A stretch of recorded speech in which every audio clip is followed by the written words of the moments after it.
आप सबको नमस्कार और आप सबको फिर से स्वागत है मेरा YouTube channel fast exam booster में। मैं आज आया हूँ एक नया वीडियो लेके, वो भी साइटोप्लाज्म का, जो कि हमारा जो स्टेट एग्जाम होता है उड़ीसा के अंदर या कोई भी टीचर एलिजिबिलिटी टेस्ट है जिसका एक साइटोलॉजी एक पार्ट है, तो उसी एग्जाम के लिए ये बहुत इम्पोर्टेंट है। ठीक है, और जो सिलेबस इसमें पूरा कवर किया गया है, जो स्पेशल फॉर ओस्टेट, मतलब ओस्टेट का पूरा सिलेबस इसमें कवर किया गया है।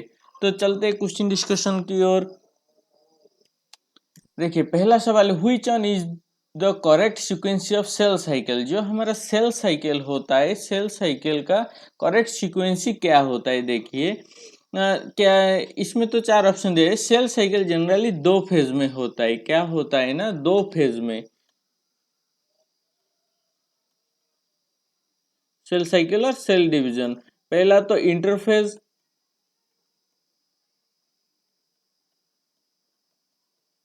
दूसरा है एम फेज। एमफेज देखिए इंटरफेज में होता है, पहले होता है जीऑन, उसके बाद एस फेज। पहले जीऑन फेज मतलब gap one phase, S phase और गैप टू फेज। इसमें होता है माइटोटिक सेल डिवीजन,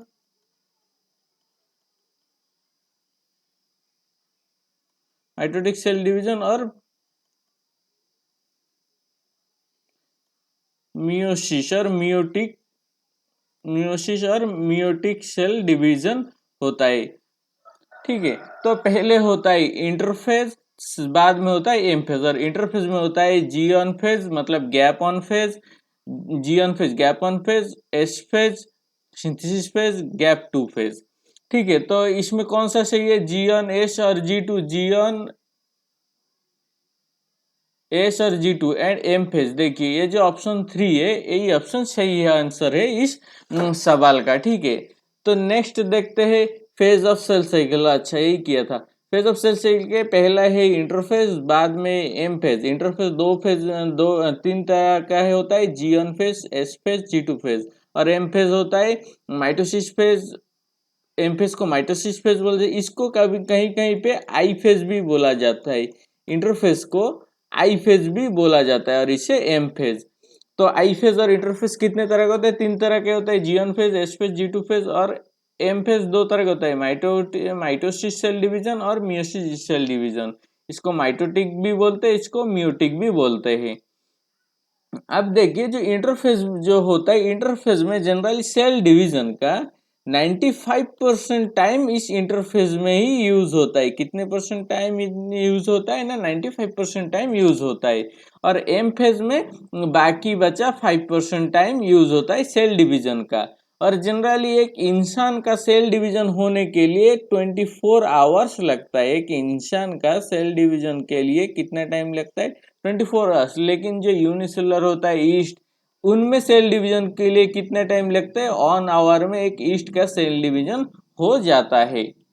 नेक्स्ट देखिए, G1 S and G2 phase are seen in which phase of cell cycle? ये जो G1 phase, S phase and G2 phase are seen in which phase of cell cycle? कौन सा phase में दिख जाता है कि ये जो फेज कहाँ पे होता है ना। ये देखिए जो इंटरफेज है, यहाँ का जो ऑप्शन है इंटरफेज में होता है। यहाँ पे पिछली पहले वीडियो में मैं लिखा था, पिछली स्लाइड में, इंटरफेज होते हैं G1 phase, S phase and G2 phase. यहाँ पे देखिए G1 phase, S phase and G2 phase.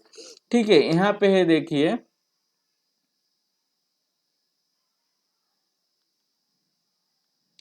यहाँ पे देखिए पहला होता है जीऑन। जीऑन फेज में क्या होता है, सेल ग्रोथ होता है। ठीक है, उसके बाद synthesis phase, DNA synthesis. DNA synthesis के लिए क्या चाहिए, हिस्टोन प्रोटीन। हिस्टोन प्रोटीन भी सिंथेसिस होता है। कहाँ पे, यहाँ पे हिस्टोन प्रोटीन सिंथेसिस होता है और यही हिस्टोन प्रोटीन डीएनए फॉर्मेशन करता है इस फेज में। उसके बाद cell growth phase. Cell growth के लिए क्या चाहिए, प्रोटीन चाहिए। ये क्या करता है ना, प्रोटीन सिंथेसिस करता है।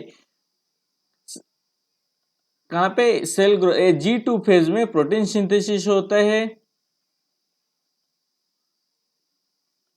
G2 फेज में प्रोटीन सिंथेसिस होता है। डीएनए एस फेज में हिस्टोन प्रोटीन सिंथेसिस होता है और डीएनए रेप्लिकेशन होता है। यहाँ पे सेल ग्रोथ होता है। ठीक है, और बाकी बचे क्या, माइटोसिस या मियोसिस होता है, उसके बाद साइटोकाइनेसिस। और ये जो फेज जाता है कौन सा, जो साइटोकाइनेसिस का पहले जो माइटोसिस होता है वो कहाँ पर किस फेज में जाता है ना, कैरियोकाइनेसिस के अंदर जाते हैं। देखिए, which of the following is not a divisional stage, इनमें से कौन सा एक डिविजनल स्टेज नहीं है। इसका पहले वीडियो में देखिए, जो G1 फेज है, S फेज है, G2 फेज, यहाँ पे कहीं पे भी सेल डिवीजन हो रहा है क्या? सेल डिवीजन हो रहा है क्या? नहीं, सेल डिवीजन नहीं हो रहा है। सेल डिवीजन कहाँ पे होता है? यही यहाँ पे ही होता है, माइटोसिस और मियोसिस में, इस जगह पे ही पूरा जो कैरियोकाइनेसिस साइटोकाइनेसिस, इस टू फेज में ही क्या होता है ना, सेल डिवीजन होता है। तो सेल डिवीजन कब होता है? Which of the following is not a division stage? Not A division stage मतलब इंटरफेज में ही सेल डिवीजन नहीं होता है। और यहाँ पे देखिए साइटोकाइनेसिस लिखा है, साइटोकाइनेसिस मतलब डिवीजन ऑफ साइटोप्लाज्म।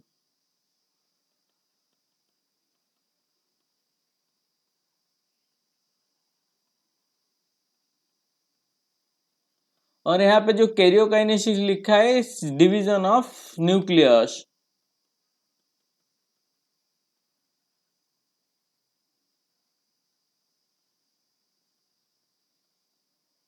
मतलब एक कैरियोकाइनेसिस में क्या होता है ना, न्यूक्लियस का डिवीजन होता है, और साइटोकाइनेसिस में क्या होता है ना, साइटोप्लाज्म का डिवीजन होता है।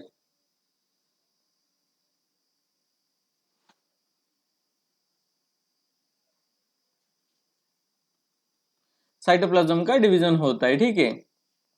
इसका आंसर है interphase. In which phase proteins for spindle fibre formation are synthesis. देखिए, जो स्पिंडल फाइबर फॉर्मेशन होता है उसका जो प्रोटीन सिंथेसिस कहाँ पे होता है ना, प्रोटीन सिंथेसिस मैंने बताया था G2 फेज में होता है। और जो S फेज में होता है histone protein synthesis, histone protein synthesis होता है कहाँ पे ना, एस फेज में।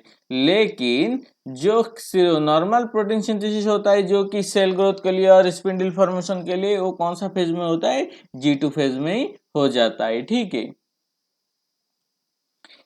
इंटरफेज देखिए, इंटरफेज में जो तीन तरह का फेज है उनमें पहला क्या होता है, G1 फेज में होता है synthesis of substrate and enzyme. क्या होता है? सब्सट्रेट और एंजाइम सिक्रेशन होता है जिसमें कि सेल का ग्रोथ हो पाए ठीक से। नेक्स्ट होता है एस फेज। एस फेज में क्या होता है ना, रेप्लिकेशन और duplication of DNA, chromosomal DNA का डुप्लीकेशन होता है। कैसे होता है ना, हिस्टोन प्रोटीन से होता है, हिस्टोन प्रोटीन फॉर्मेशन होता है, और हिस्टोन प्रोटीन बाद में क्रोमोसोम में कन्वर्ट होता है, क्रोमैटिड क्रोमोसोम। G2 फेज क्या होता है ना, प्रोटीन सिंथेसिस करते हैं। यहाँ पे क्या होता है ना, प्रोटीन सिंथेसिस होता है G2 फेज में। नेक्स्ट है in which phase DNA replication takes place, मतलब कौन सा फेज में डीएनए रेप्लिकेशन होता है ना, डीएनए रेप्लिकेशन एस फेज में होता है। और G1 फेज में substrate and enzyme secretion, G2 phase में protein synthesis for spindle fibre. Next, which is the character of mitosis, mitosis का कौन सा कैरेक्टर है? देखिए, माइटोसिस जनरली कितना फेज में होता है? 4 फेज में होते हैं, प्रोफेज, मेटाफेज, एनाफेज, टेलोफेज, ठीक है। ये होता है माइटोसिस और कैरियोकाइनेसिस का फेज है यहाँ पे, ठीक है। इसके बाद साइटोकाइनेसिस होता है, पूरा कैरियोकाइनेसिस और साइटोकाइनेसिस को ही माइटोसिस बोला जाता है, ठीक है। तो माइटोसिस का, कैरियोकाइनेसिस का फेज कौन सा है? प्रोफेज होता है, मेटाफेज होता है, एनाफेज होता है, टेलोफेज भी होता है। मतलब इसका आंसर होगा ऑल ऑफ द एबव और ऑल ऑफ दिस। नेक्स्ट देखिए, प्रोफेज, मतलब जो माइटोसिस है, माइटोसिस सेल डिवीजन का पहला जो स्टेप होता है प्रोफेज। तो प्रोफेज के बारे में थोड़ा सा जान लेते हैं। प्रोफेज क्या होता है ना, प्रोफेज में पहले क्या होता है ना, जो डीएनए और क्रोमोसोमल मटेरियल है, वो क्रोमोसोमल मटेरियल क्या होता है ना, कॉइलिंग और कंडेंसेशन होता है, मतलब कंडेंस होके एक जगह पे आना शुरू करते हैं, एक जगह पे होते थ्रेड लाइक स्ट्रक्चर फॉर्मेशन करते हैं। थ्रेड लाइक स्ट्रक्चर फॉर्मेशन करने के बाद जो सेम टाइप का जीन होता है, मतलब जो 23 पेयर जीन होता है, मतलब जो 23 जीन आए हैं क्रोमोसोम आए मम्मी से, 23 जीन आते हैं पापा से, उनमें से जो सेम सेम जीन होता है वो मिलते हैं, उसी सेम सेम जीन का मिलने को बोला जाता है होमोलोगस क्रोमोसोम। क्या बोला जाता है?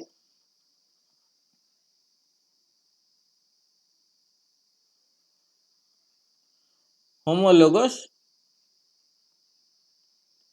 क्रोमोसोम। तो वो जो होमोलोगस क्रोमोसोम बनते हैं यहाँ पे देखिए वही होमोलोगस क्रोमोसोम पेयर पेयर में है, मतलब सेम तरह का जीन यहाँ पे पेयर हुए हैं, ठीक है।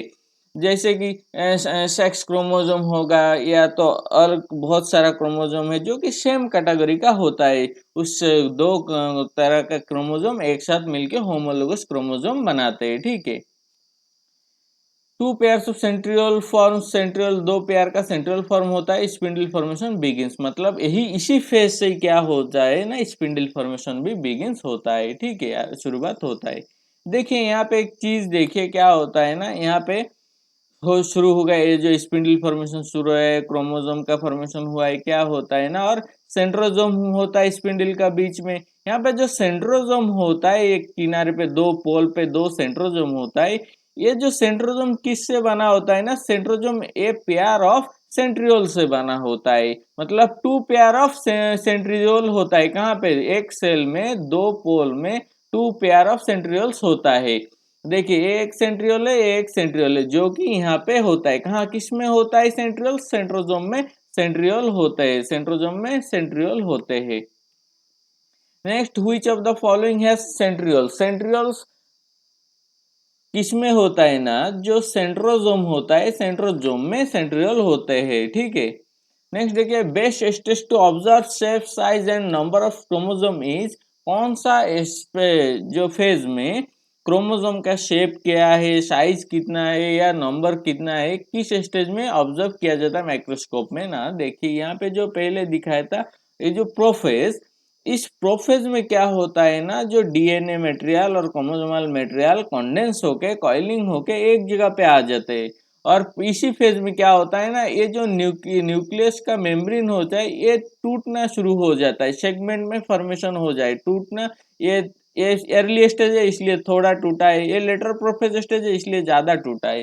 तो इसी स्टेज में क्या होता है ना, इससे यहाँ से निकल जाता है न्यूक्लियस मेम्ब्रेन, सेगमेंट होके डिसअपियर हो जाता है, डिसअपियर होके क्या होता है ना, क्रोमोसोम कॉइलिंग कंडेंस होके एक जगह पे आ जाता है, सेल में तैरते रहते हैं। और इसी स्टेज में अगर कोई भी सेल को प्रोफेज स्टेज में अगर माइक्रोस्कोप में देखे तो आपको अच्छी तरह से क्रोमोसोम का शेप साइज नंबर आप जान पाओगे, ठीक है। कौन सा फेज होता है, वो प्रोफेज होता है। नेक्स्ट देखिए मेटाफेज, मेटाफेज में क्या होता है ना, complete disintegration of the nuclear membrane, मतलब सेल का जो मेम्ब्रेन है, न्यूक्लियस का जो मेम्ब्रेन है, मेम्ब्रेन का डिसअपियरेशन कब शुरू हो जाए, प्रोफेज के में शुरू हो जाता है, लेकिन लेटर प्रोफेज में भी थोड़ा सा रहता है, दिखाया है। और जो मेटाफेज में कंप्लीट डिसअपियरेशन होता है, क्या न्यूक्लियर में कंप्लीट डिसअपियर हो जाता है। Hence the chromosomes are spread through the cytoplasm of the cell. क्या होता है उसके बाद, अगर एक न्यूक्लियस के अंदर क्रोमोसोम होता है, अगर क्रोमोसोम सॉरी अगर न्यूक्लियस मेम्ब्रेन ही ना रहा तो क्रोमोसोम क्या होता है ना, साइटोप्लाज्म में तैरते रहता है, यहाँ वहाँ स्प्रेड हो जाता है पूरा सेल में। By this stage condensation of chromosome is completed, क्या होता है ना, इस स्टेज में आते आते ही क्रोमोसोम का कंडेंसेशन पूरा कंप्लीट हो जाता है, वो पेयर में रहता है। Chromosome is made up of two sister chromatid, chromosome किससे बना होता है, सिस्टर क्रोमैटिड से बना होता है, which are held together by the centromere. मतलब देखिए यहाँ पे यहाँ पे जो दो पेयर क्रोमोसोम इस तरह से ज्वाइन हो जाता है, यहाँ पे जो क्रॉसिंग ओवर हुआ है, क्रॉसिंग ओवर का ये जो पॉइंट को क्या बोला जाता है, इसे ही बोला जाता है सेंट्रोमियर। ये जो क्रॉसिंग हुआ है, जो जिस पॉइंट पे मिला है, इसी पॉइंट को सेंट्रोमियर बोला जाता है। A small disc-shaped structure at the surface of the centromere are called kinetochores. Kinetochores मतलब क्या है जी, इसी साइड में और इस साइड में क्या होता है ना, क्रोमोसोम का काइनेटोकोर्स होता है, और इसी काइनेटोकोर्स में ही स्पिंडल फाइबर ज्वाइन होकर रहता है। साइट ऑफ अटैचमेंट मतलब क्या होता है ना, जहाँ पे जो स्पिंडल फाइबर ज्वाइन होता है वो कहाँ पे ज्वाइन होता है ना, काइनेटोकोर्स में होता है।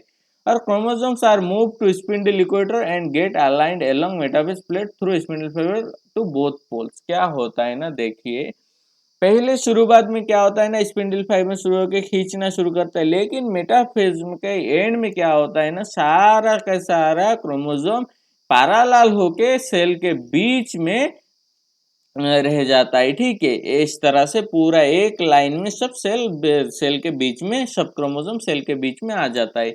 यहाँ पे जो देखिए जो क्रॉसिंग ओवर को बोला जाता है सेंट्रोमियर। यहाँ पे जो व्हाइट कलर का शेप दिख रहा है ना, जिसके साथ की स्पिंडल फाइबर ज्वाइन हुआ है, इस व्हाइट कलर का शेप को ही बोला जाता है काइनेटोकोर्स। ठीक है, और ये होता है क्रोमाटोफोर्स, सॉरी सेंट्रोजोम। और सेंट्रोजोम में क्या होता है, सेंट्रियल होता है। यहाँ पे एक पेयर है, यहाँ पे भी एक पेयर है। नेक्स्ट देखिए, ये तो प्रोफेज भी बोल दिया, प्रोफेज के बाद मैंने मेटाफेज भी बोल दिया, बाद में जो बचा है अनाफेज टेलोफेज, दोनों को मैं बताऊंगा, इसी वीडियो में ही दिखाऊंगा। ठीक है, देखिए नेक्स्ट है during cell division the spindle fibre attach to the chromosome at a region called. देखिए जो सेल डिवीजन में स्पिंडल फाइबर जिस रीजन पे अटैच होता है उसको क्या बोला जाए, मैंने बोला था काइनेटोकोर होता है। काइनेटोकोर में ही क्या होता है ना, जो स्पिंडल फाइबर अटैच होता है सेल को खींचने के, सॉरी क्रोमोसोम को खींचने के लिए। नेक्स्ट देखिए अनाफेज। अनाफेज में क्या होता है, सेंट्रोमियर स्प्लिट एंड क्रोमाटिस सेपरेट। क्या होता है, ये जो सेंट्रोमियर होता है, जो बीच में जो सेंट्रोमियर होता है वो टूट जाता है। टूट के क्या होता है ना, ये जो क्रोमाटिड है, सिस्टर क्रोमाटिड है, पेयर ऑफ क्रोमाटिड और सिस्टर क्रोमाटिड क्या होता है ना, दो तरफ दो पोल की तरह जाना शुरू करते हैं। Chromatid move to opposite pole, ये दो क्रोमाटिड दो पोल में मूव करना शुरू करते हैं, यही होता है अनाफेज।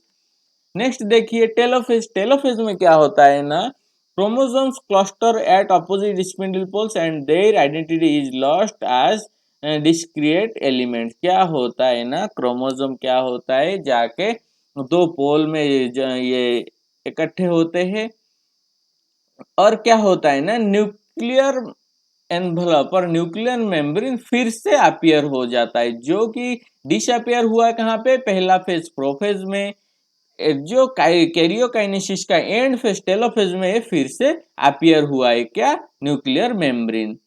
Nucleus Golgi complex year reform, क्या क्या फिर से तैयार होता है, nucleus Golgi complex and year. जो ये सारा का सारा चीज किस फेज में गायब होता है ना, कैरियोकाइनेसिस का फर्स्ट फेज प्रोफेज में, और फिर से दिखता है किस फेज में ना, न्यूक्लियो सॉरी कैरियोकाइनेसिस का एंड फेज और टेलोफेज में। नेक्स्ट सवाल, which is not true for anaphase. जो अनाफेज होता है उसके लिए कौन सा सही नहीं है, देखिए क्या chromosome move to opposite pole है, क्रोमोसोम मूव करना शुरू करता है, spindle poles move farther apart, सही है। Chromomeres split and chromatid separate, हाँ ये भी सही है।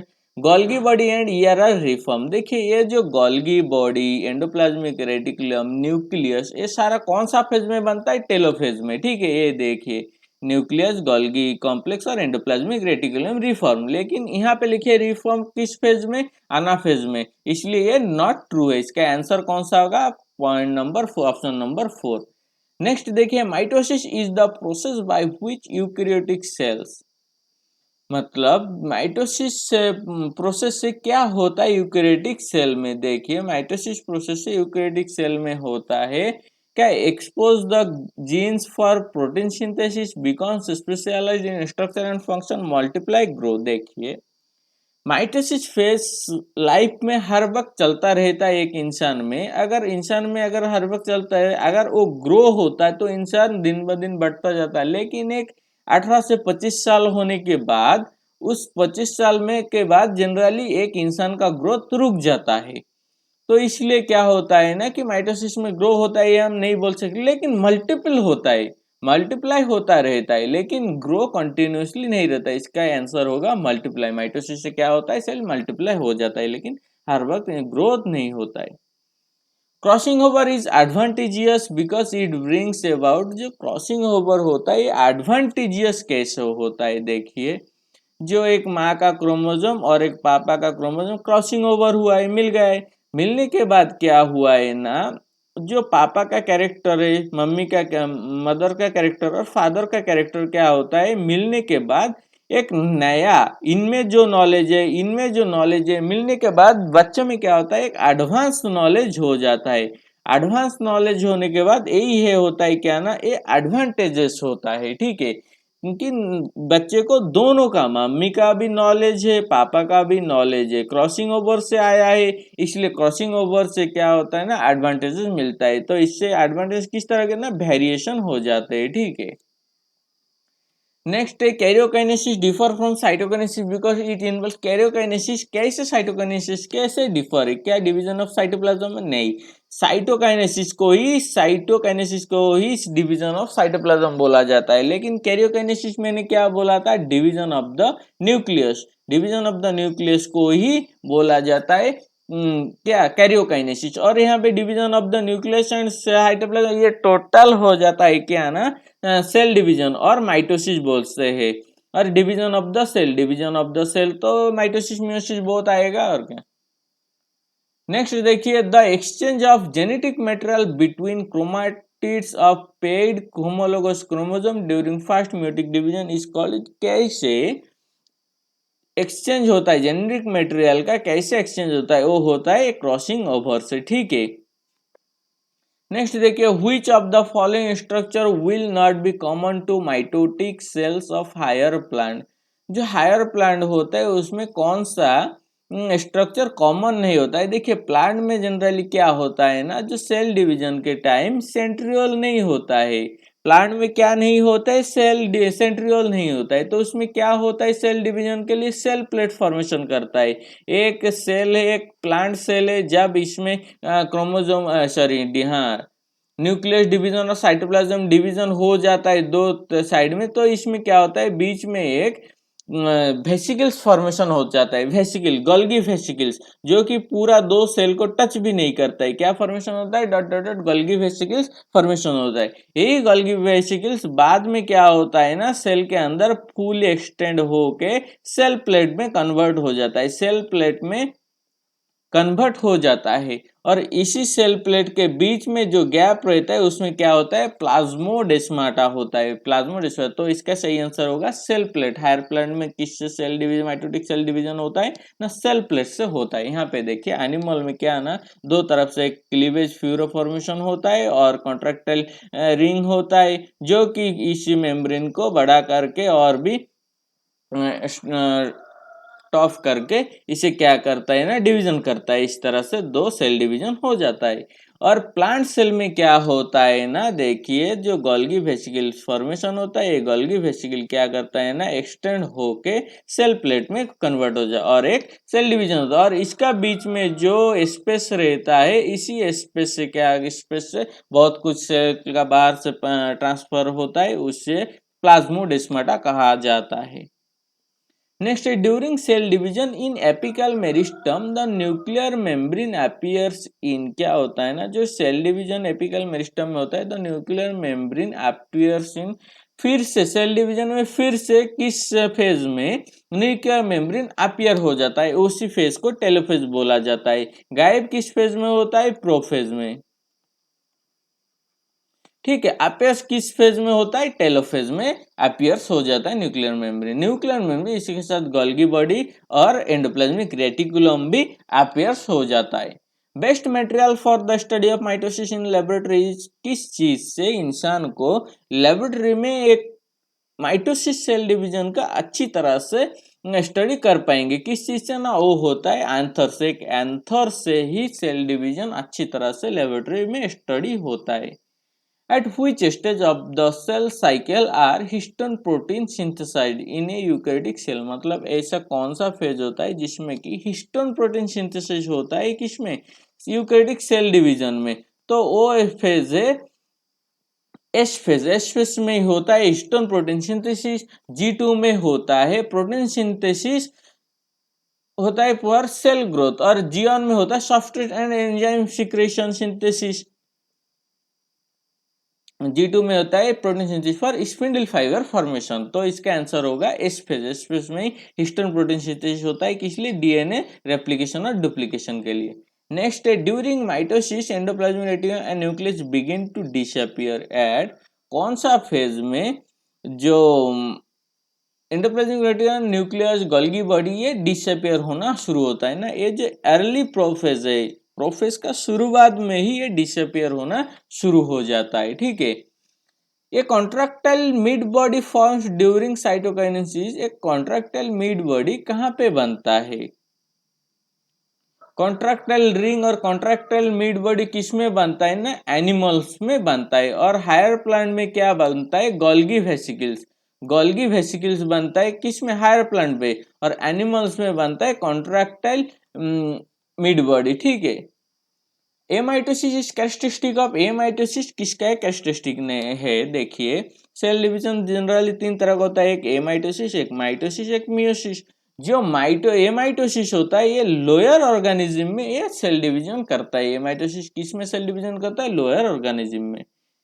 तो मेरा वीडियो में आज इतना ही था। अगर मेरा वीडियो आपको अच्छा लगे तो प्लीज लाइक करिए, शेयर करिए, सब्सक्राइब करिए। और मेरा 2 YouTube channel fast exam booster और Rakesh English vocabulary with Rakesh, दोनों को प्लीज सब्सक्राइब करिए अच्छा अच्छा वीडियो पाने के लिए। Thanks for watching.